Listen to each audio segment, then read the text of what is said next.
တောင်းခြင်းတွေအမျိုးမျိုးရှိတဲ့အထက်မှာကျွန်တော်အနေနဲ့ဒီနေ့မှာ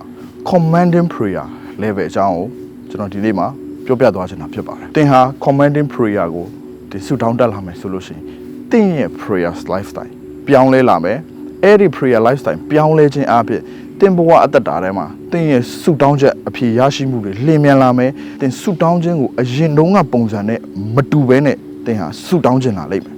လူတွေတော်တော်များများဒီနေ့မှာဘာကြောင့်ဆုမတောင်းခြင်းကြလဲဆိုလို့ရှိရင်ဆုတောင်းခြင်းတွေကို scam တခုလို့သူတို့ဟာ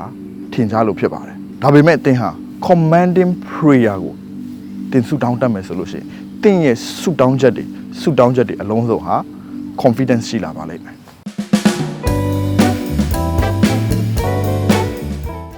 အားလုံးပဲမင်္ဂလာပါကျွန်တော်နာမည်ကျွန်တော်တန်အေးပါ New Revelation Transforming Life ကျွန်တော်တို့ဒီနေ့မှာဆုတောင်းခြင်းအကြောင်းအရာနဲ့ပတ်သက်ပြီးတော့မှကျွန်တော်အနေနဲ့ပြောပြချင်တာဖြစ်တယ် Commanding Prayer ဆုတောင်းဖြစ်တယ်ဒီဆုတောင်းကိုဘယ်သူကသင်ပေးခဲ့လဲဆိုလို့ရှိရင်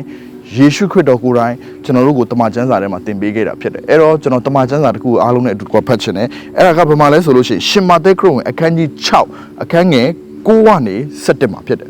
ဘာပြောလဲဆိုလို့ရှိရင်တမန်ကျမ်းစာထို့ကြောင့်သင်တို့ဆုတောင်းရမည်မှာကောင်းကင်ဘုံ၌ရှိတော်မူသောကျွန်ုပ်တို့၏အဖကိုတော်၏နာမတော်အားယိုသေလေးမြတ်ခြင်းရှိပါစေသောနိုင်ငံတော်တည်ထောင်ပါစေသောအလိုတော်သည်ကောင်းကင်ဘုံ၌ပြည့်စုံတဲ့ကဲ့သို့မြေကြီးပေါ်မှာပြည့်စုံပါစေသောအသက်မွေးလောက်သောအစာကိုကျွန်ုပ်တို့အားယနေ့ပေးသနာတော်မူအခန်းငယ်7မှာအသက်မွေးလောက်သောအစာကိုကျွန်ုပ်တို့အားယနေ့ပေးသနာတော်မူဒီနားမှာတေချာမှတ်စေခြင်းတဲ့စကားလုံးလေးရှိတယ်အဲ့ဒါကဘာလဲဆိုတော့ယနေ့ဆိုတဲ့စကားလုံးဖြစ်တယ်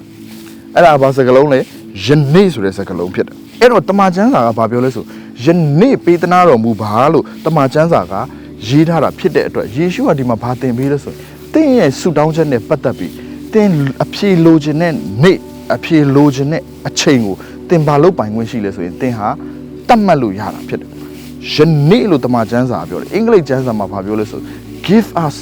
this day our daily bread လို့ပြောတယ်ဒါဆိုရင်မိတ်ဆွေသင်ရဲ့ဆုတောင်းချက်တွေကိုသင်ကဒီနေ့မှာအဖြေရချင်တာလားဘယ်နေ့မှာသင်အဖြေရချင်လဲသင်ဟာသင်ရဲ့ဆုတောင်းခြင်းရဲ့အဖြေကို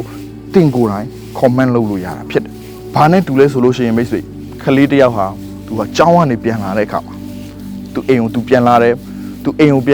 န်ရောက်တဲ့အခါမှာသူဘာလုပ်မလဲဆိုသိကြတယ်အရင်ဦးဆုံးသူနေ့လည်စာစားမှာဖြစ်တယ်အဲ့တော့နေ့လည်စာသူစားဖို့အတွက်ရေခဲတစ်တာကိုသူဖွင့်လိုက်တဲ့အခါမှာသူပထမအဆုံးမေးခွန်းက where is my lunch ငါရဲ့နေ့လည်စာဘယ်မှာလဲတေချာတာကတော့အဲ့နေ့လည်စာကို तू ဝယ်ထားတာမဟုတ်ဘူးအိမ်လားကလည်း तू ပေးပြီးနေတဲ့ကလေးလည်းမဟုတ်ဘူးအိမ်ကိုတပြားတစ်ချက်မှ तू ကထောက်ပံ့နေတဲ့ကလေးမဟုတ်တော့လဲပဲ तू ဟာ तू ကျောင်းကပြန်လာတဲ့ခါမှာ तू ဘိုက်စားတယ် तू ဘိုက်စားတဲ့အရာနဲ့ပတ်သက်ပြီး तू မိဘကို तू ဟာတောင်းပန်စရာမလိုဘူးခခရရနဲ့ तू ဟာ bag လုပ်စရာမလိုဘူးဒါပေမဲ့ तू စားရမယ့်အရာကို तू ဘာလုပ်လို့ရလဲဆိုရင် comment ပေးလို့ရတယ် तू demand လုပ်လို့ရတာဖြစ်တယ်ဘာကြောင့်လဲဆိုရင် तू ဟာတားဖြစ်တဲ့အတွက်ကြောင့်မဟုတ်လို့ဖြစ်တယ်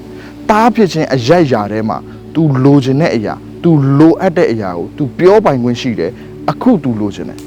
तू ရဲ့မိဘမှာပတ်စံရှိလားမရှိလား तू ဂီးမဆိုင်ဘူး तू မိဘလုပ်ငန်းအဆင်ပြေလားမပြေလားဂီးမဆိုင်ဘူးဒါပေမဲ့ तू ဟာတားဖြစ်တဲ့အတွက်ကြောင့်မဟုတ်လို့ तू ဘာလုပ်ပိုင်ခွင့်ရှိလဲဆိုရင် तू လိုချင်တဲ့အရာကို तू တောင်းပိုင်ခွင့်ရှိတယ်အဲ့ဒါဒီ commanding level prayer ဖြစ်တယ်ဒါဆိုရင်မိတ်ဆွေသင်ဟာအမြင့်ဆုံးသောဖခင်ရဲ့သားသမီးဖြစ်ကြောင်းသင်သိရလားဒါကြောင့်မလို့ယေရှုခရစ်တော်ကိုယ်တိုင် तू သင်ပေးတယ်ယနေ့ပေးသနာတော်မူပါမိတ်ဆွေသင်ဒီနေ့မှာတောင်းတဲ့ဆုကို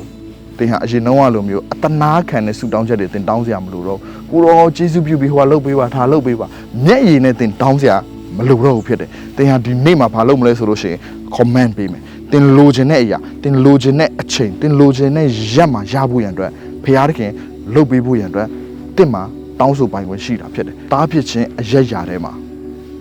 commanding prayer ကိုတောင်းဆိုပိုင်ခွင့်ရှိတာဖြစ်တယ်ဒါကိုဒီနေ့မှာသခင်ယေရှုကိုယ်တိုင်ကသင်ကြားပေးတာဖြစ်တယ်ဒါကြောင့်မလို့မိတ်ဆွေဒီနေ့မှာသင်ရဲ့ဆုတောင်းခြင်း lifestyle ပြောင်းလဲလာပါစေ begging prayer ကနေ commanding prayer ကိုတောင်းတတ်တော်သူဖြစ်ပါစေလို့ကျွန်တော်အနေနဲ့အားပေးခြင်းနဲ့အရောက်ချင်းစီတိုင်းဘုရားကောင်းချီးပေးပါစေ